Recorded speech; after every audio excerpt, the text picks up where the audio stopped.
Good morning, Dan and Amy. All right, here's the only pundit analyst that matters. He is somebody That's rude to our the guest we had on today. Well, I'm talking about because he's like the Trump whisperer. He sussed out Trump's master communication skills early on. We've had him on the show before. We've played his reviews of Trump and his kind of, I guess, unique way of communicating that is so subtle it sometimes goes unnoticed, even by those he's persuading, apparently.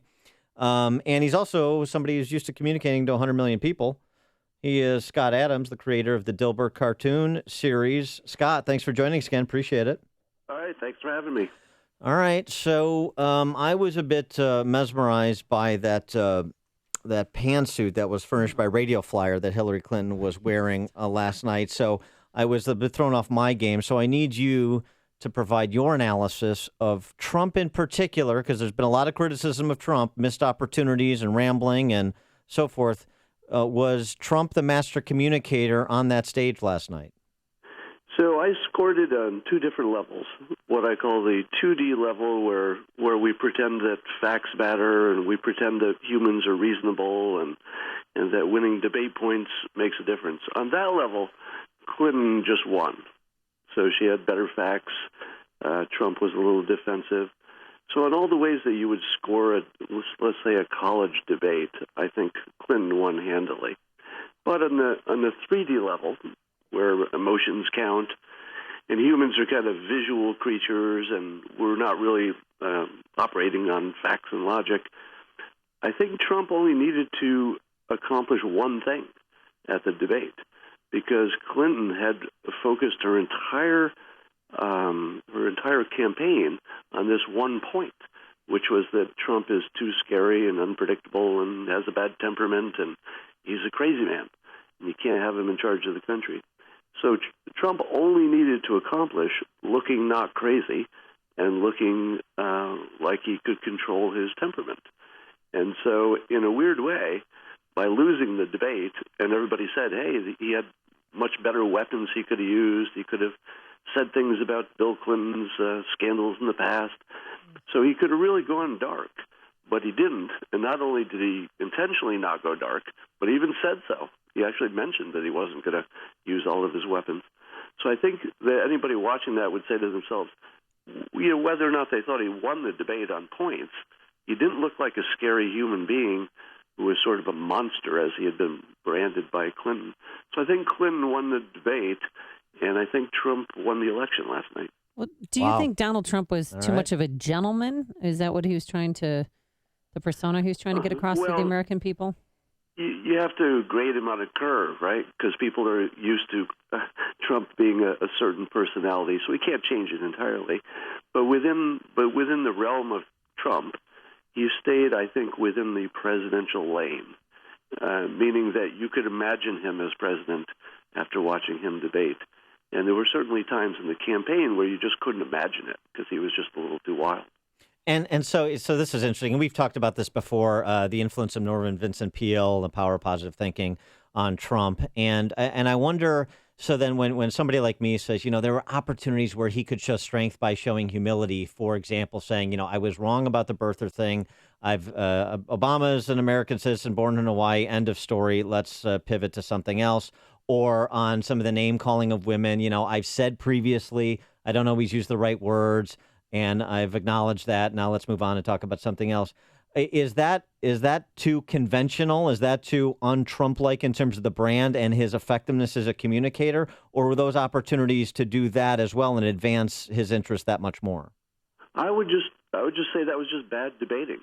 Those were questions he should have been ready for, and he should have had the short answer ready, so that he could sort of dismiss them and then talk about whatever he wanted to talk about, as they do.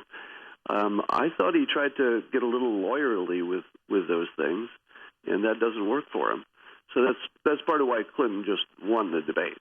Now, I would expect him to do better in the second debate, and I would expect people to notice, but I just don't think that those types of details stick in people's minds. I think by tomorrow, you're not going to remember anything that they talked about in detail, but you're going to remember whether Clinton looked healthy and whether Trump looked presidential.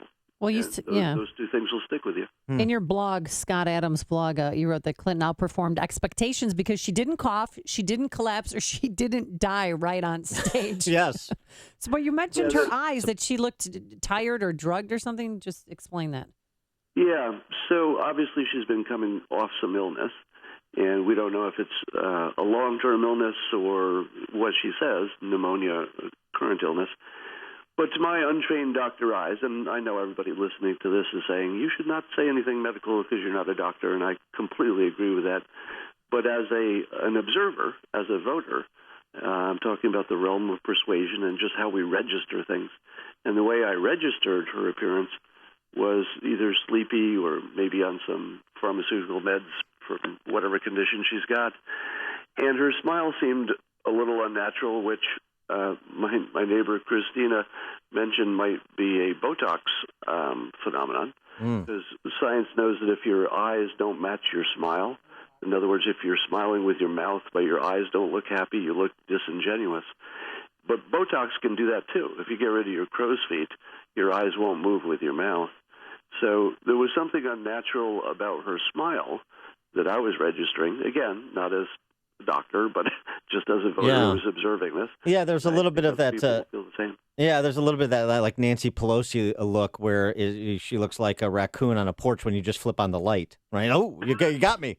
So Donald Trump Botoxes too, I think, guys. Well, I have no idea. So Scott, because you have been like on the cutting edge of Trump from the early part of the primary, you said he was going to win, and you have said he would win the primary, win the whole thing, and you just said it here again. He won the debate last night. Have you seen an evolution in Trump's communication style, or is it just a repetition of this tactical approach he has to communication that continues to be effective? And we see that because actually going into last night's debate, according to some who are tracking this, some organizations like UPI, he was actually for the first time ahead in the Electoral College count as well as in some of the swing state polls. Yeah, I think you're seeing that both candidates are adjusting as they go. They try stuff and then they stop doing the stuff that didn't work and they do more of the things that did. So you've seen Trump get on the teleprompter when he's giving his policy speeches, and that works.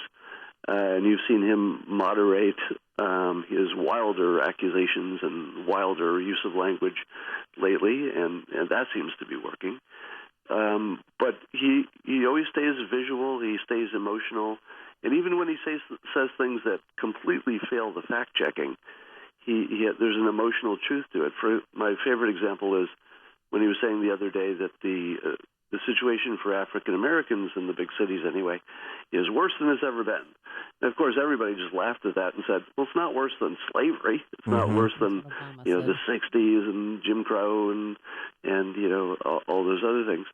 But what he did was he makes the opponents argue his point that things aren't so bad. At the same time, he's emotionally compatible with the people who care the most. So the African American community is not feeling like it's the best time in the world because they're watching the headlines and people are getting shot. And it's hard to feel good in that situation. So Trump, by saying something that's just absolutely not true, that things are worse than ever, finds some emotional compatibility with voters. And he does this fairly consistently by saying things that just aren't true, but emotionally they're all directionally correct. If you were advising Trump and then in advance of October 9th's debate in St. Louis, what from last night would you tell him to avoid? Is it some of the defensiveness about kind of personal business history issues and the like, where he kind of gets into the weeds, or what did he do last night that you didn't like in terms of it being helpful or being a persuasive communication tactic? I think the only thing that was glaring to me is that there were a few questions he should have been prepared for, like the birther stuff and the comments about women, that he should have had a prepared response that's brief and minimizes them as their importance. So if I were answering the birther issue, and again, this is not a suggestion, but more of an example, I would have said, I did put a little pressure on the president, and I probably took that too long. But now that we're getting serious, let's put that behind us. All right. He is Scott Adams, the creator of the internationally renowned Dilbert cartoon series and a very interesting student of communication. And he's been right. He has been right this entire campaign. I got to say it. Scott Adams, thanks so much for joining us again. Appreciate it. All right. Thank you. And he joined us on our turnkey.pro answer line.